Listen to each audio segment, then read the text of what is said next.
welcome to the third Christmas craft session. I'm Esther Miles, the artist in residence for East Kent Schools Together. Today we're going to be tackling the most Christmassy make of all, the Advent wreath. This is a gluier and slightly lengthier task than last week's origami fold, but I think once you get into the swing of it, it's actually equally as relaxing and the results are really beautiful. If you want it to be, it's a great one for getting the whole family involved. Most wreaths begin with a base. I'm going to be using this polystyrene one, which you can get online. If you can't get your hands on one, don't worry, you can absolutely make your own, like this. Here's a simple papier-mâché one and a quick guide on how to make it.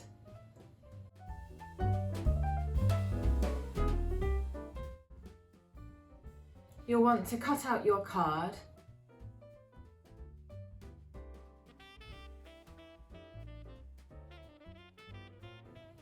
cut a slit,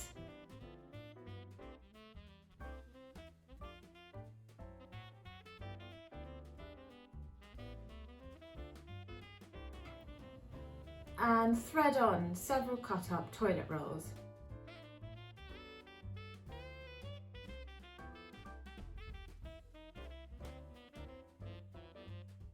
Securing with masking tape.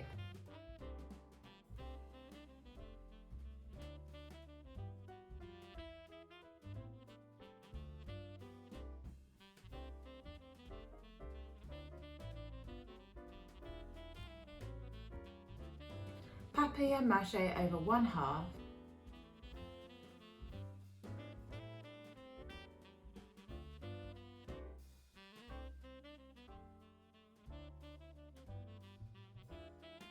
leave it to dry and then complete the other half.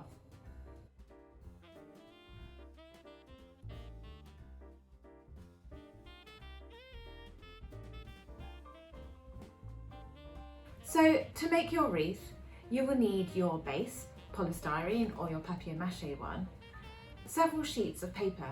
They can be coloured or even just an old book or magazine, some scissors, and I'm using a glue gun. I know not all of you will have a glue gun, and if you don't, sellotape is a good option.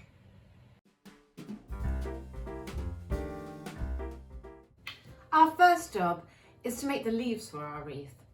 You can use any leaves you want. I've taken inspiration from my lockdown walks, as well as my love of wintry herbs such as rosemary and bay leaf. Really what we want to do is draw a symmetrical leaf. Absolutely draw your own if you like. If not, there's some templates on the East Kent Schools Together website. I've cut up some of mine here. Now you're going to take your paper, and again please don't worry if you haven't got green paper or coloured paper. I actually love these old book paper wreaths. I think they look far more contemporary. So we are going to start by concertinaing our paper a couple of times. Mine is about 3 centimetres wide, my concertina. I'm just going to snip off that excess.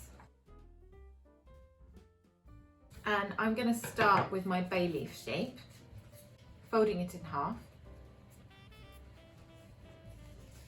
And I'm going to draw it up and down each side of the concertina, turning it around on the other side so we're not wasting any.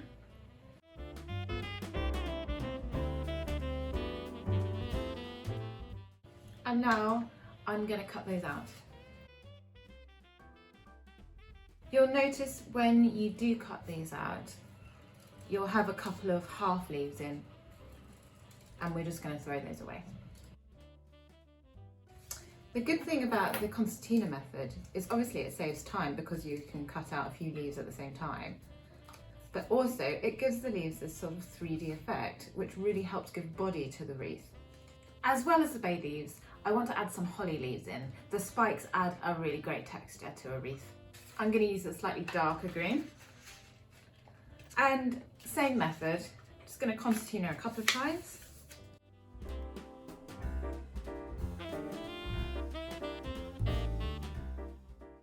and use my holly template folded in half.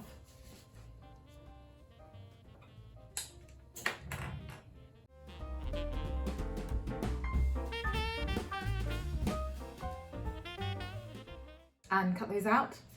Really, you don't need to be a perfectionist about this. There'll be so many leaves at the end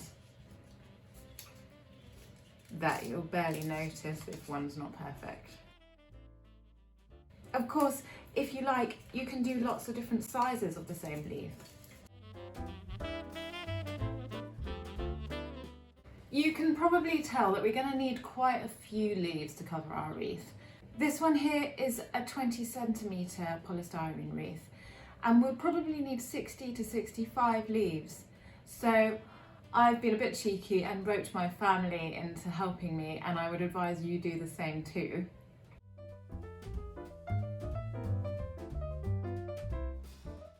And here are the fruits of our labour, ready to use. My final foliage element are these rosemary-ish sort of sprigs. I'm going to teach you how to make those now. So I'm using a contrasting bit of paper so that it stands out eventually on the wreath. I've got some gold here. Take a long strip, about 5 centimetres wide, and cut lots of feathery slits down along the edge of the piece. I suppose mine are about 1 millimetre wide, not precisely. When you finish, cut them into 2 centimetre-ish sections. You don't need as many of these. I would say 8 to 10 is more than enough.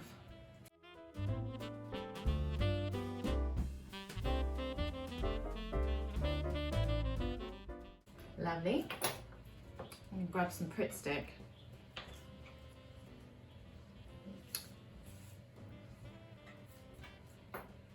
So I'm just going to glue a dab there and fold the sprig in half. And then again.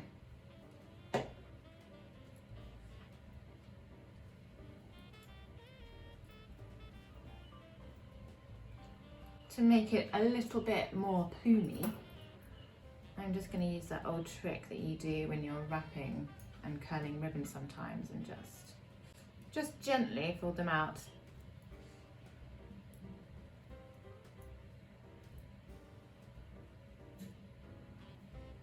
You don't want great curls, but little fireworky fountains. There.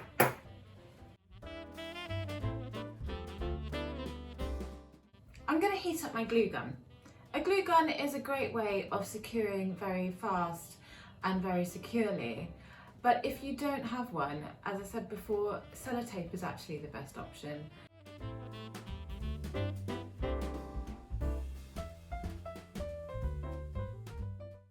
I'm just going to grab my wreath brace and begin to stick down. I'm going to start at 12 o'clock. Just put a little line of glue at the bottom of my leaf. Put it on that top edge of my wreath.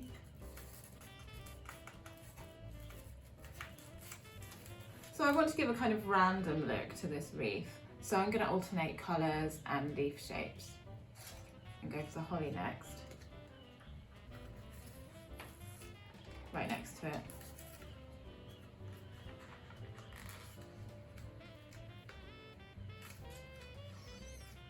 My glue gun is a cool melt one, but please be careful of your hands if you're using a hot melt one. And to be honest, you can burn yourself pretty easily on a cool melt one too. So you can see there that we've kind of got our first row. What we want to be doing now is working anti-clockwise, so we're always covering this bottom half and making a really nice, neat circle.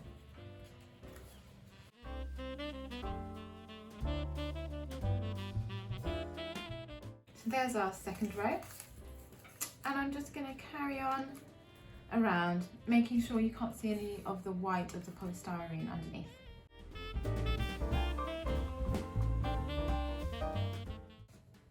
You'll notice we're not using the rosemary sprigs yet. I'm going to put those on afterwards.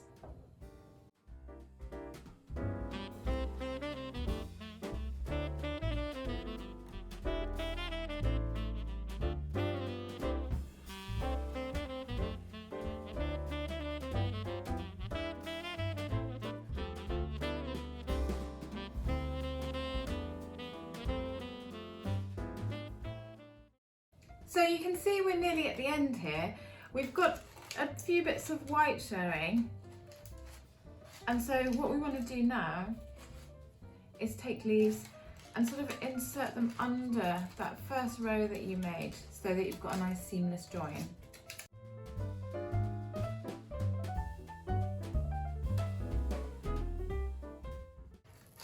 It can be a bit fiddly.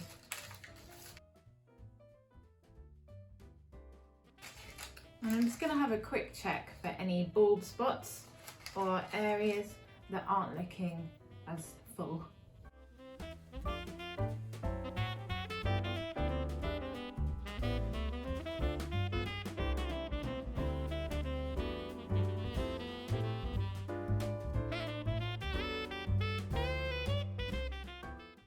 Right, that will do for now. I'm going to get these out of the way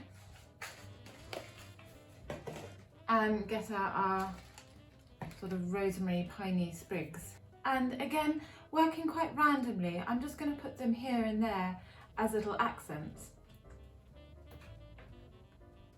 I'm going to glue on the bottom tip. If you don't have a glue gun, you would do this with another quick drying glue.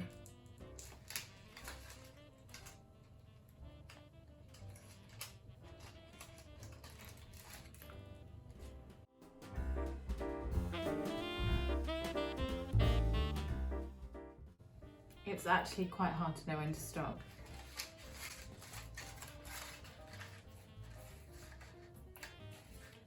I think, oh gosh, one or two more.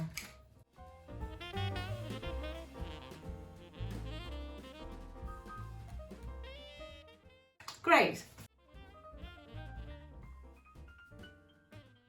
Now, I'm not usually a bow person, but for some reason at Christmas everything changes and I throw caution to the wind. So I'm going to show you how to make a really neat paper bow for the bottom of your wreath. I'm going to pop that out of the way and get another contrasting bit of card or any old bit of paper that you have. Move that to the side. On the East Kent Schools Together website, I've put a template for this bow, but basically we've got a sort of symmetrical eye mask kind of shape, a back bit of ribbon, and a kind of little belt for around the middle. I'm going to trace around that.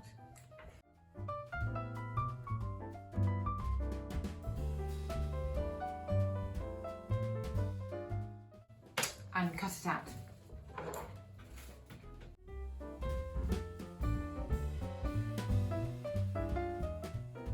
So I'm going to start with my eye mask shape, as if we needed any more masks at the moment. Put a little dab of glue in the middle. You can use any glue for this.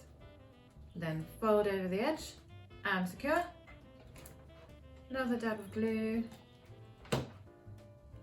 Fold it over and secure. Now you'll notice I haven't really squished that bit down because we don't really want a sharp fold. We want something that looks a bit voluminous like this. Now we're putting on the ribbon part, which is this bit. Dab of glue in the middle and secure your lovely puffy bow. Now this is the belt bit. just fold it around the middle. And I'm going to glue all the bits to the back.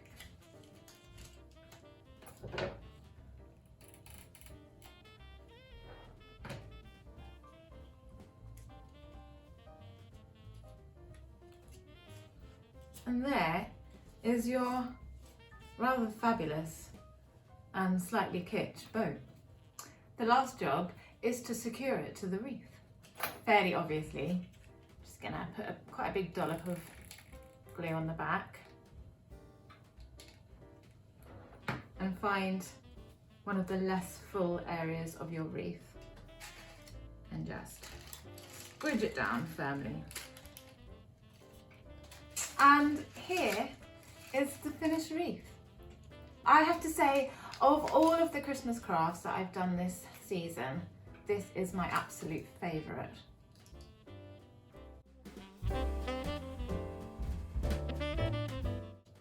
If you'd like a slightly shorter but equally impactful make, then these upcycled picture frames are a really good option. I've got an old one which I have nothing to fit inside here. And these ones look really good with newsprint or old music or old books. So I'm going to do that for the monochrome look. I've got a page of my old music dictionary here. I'm going to move that quickly. I'm just going to do the same thing by concertinaing my page.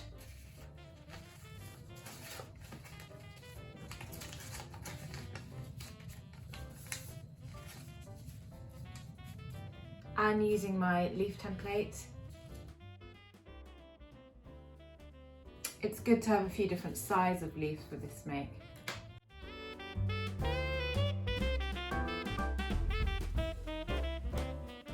And I've got some I made earlier here.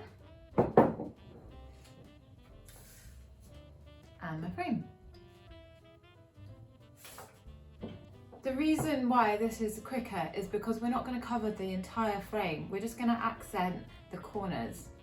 I'm going to start by using one of the smaller leaves, about 2/3 away along the top of the frame.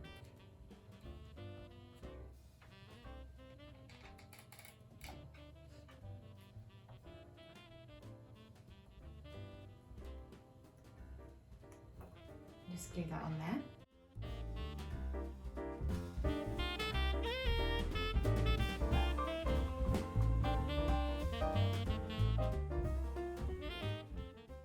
And like before, we're working around this way and always covering the mess at the bottom of the leaves.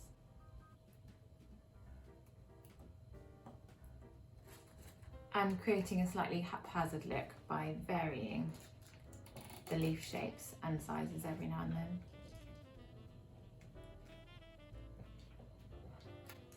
You can curl them round a bit to give a bit more fullness. You can see as I'm working towards the corner, I'm picking slightly larger leaves.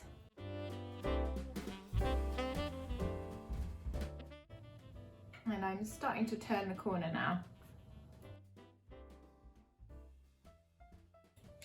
I love the bits with music on because it just looks so Christmassy.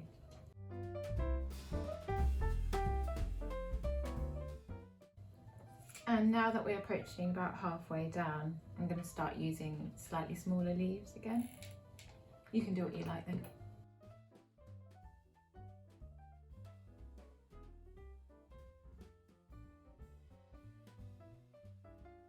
And I'm going to end on a nice music-y one.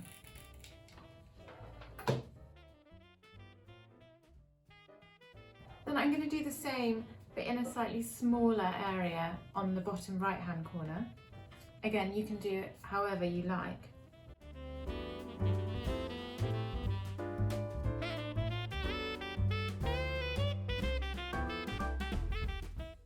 So as before, to add a bit of texture and interest, I've got a contrasting colour here for my rosemary sprigs, and I'm just going to pop a few of those around.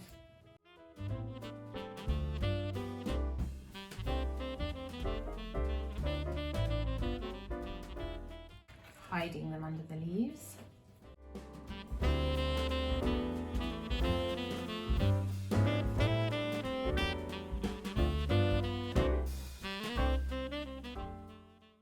Now you'll notice I've got a slightly flatter, less interesting patch here, and that is because I'm going to add my kit bow I made one earlier to the corner. Just going to squirt quite a lot of glue there and squidge it down.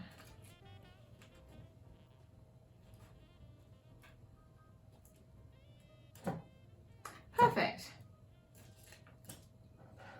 Now of course you can use that as a frame still, put a Christmassy family pic in or something, or just have it on the wall as a usual wreath. So there we are, two very simple and very individual wreaths. Now of course you don't have to stick with my traditional colours. Once you've got the basics you can go anywhere with this. Try making a tropical wreath or anything. As always, we'd love to see anything you've made. The full instructions are on the East Kent Schools Together website. Thank you so much for watching all of these sessions. I've so enjoyed them. I hope you have a really wonderful Christmas. Bye!